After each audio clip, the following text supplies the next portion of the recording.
There is a person who appears in historical records and then vanishes completely, not forgotten, not misrecorded, erased. Their name appears briefly in official lists, written accounts, and traditions, and then disappears as if it was never meant to exist. For centuries, historians were told this person was a myth. But one record survived, and it suggests history didn't lose this person. Someone removed them. History is not neutral. What survives is often decided by power, by institutions, rulers, and belief systems. Wars erase records, regimes rewrite narratives, religions protect their legitimacy. When a single person disappears from history, it can be a coincidence. But when multiple records change, when traditions persist without any logical explanation, when later historians aggressively deny earlier accounts, that's no longer an accident, that's control. This is the story of Pope Joan, a figure the Catholic Church insists never existed. And yet, for hundreds of years, she appeared in medieval chronicles, papal lists, public traditions, and academic discussions, not as a joke, not as a legend, but as a pope, and not just any pope, a pope whose existence threatened the very foundation of the Church. To understand why Pope Joan matters, we need to understand her time. The 9th century Church was a source of absolute power.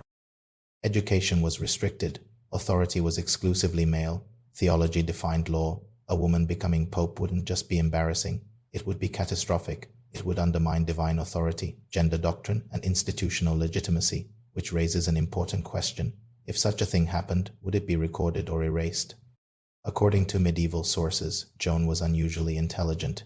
Disguised as a man, she pursued an education forbidden to women.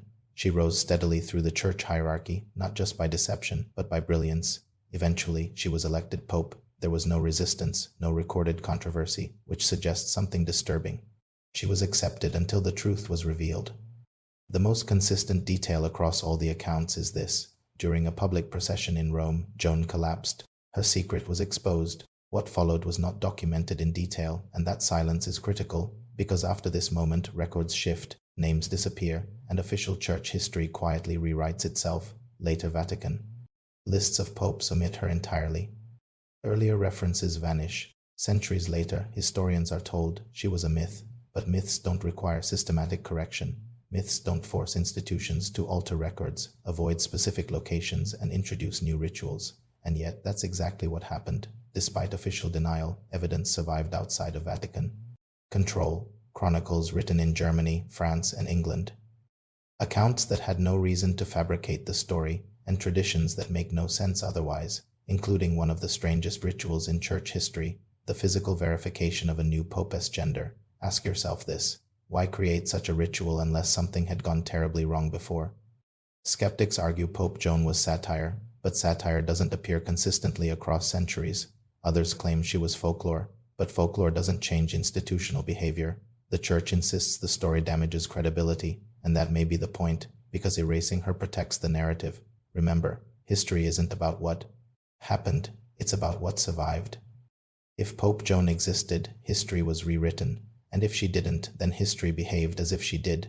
Either way, something is wrong, because institutions don't react to nothing, they react to threats. Somewhere between truth and denial lies the real story, a person who may have existed, and a system that could not allow her to be remembered. Whether Pope Joan was real or not, her erasure tells us something far more important. History is not always written by winners.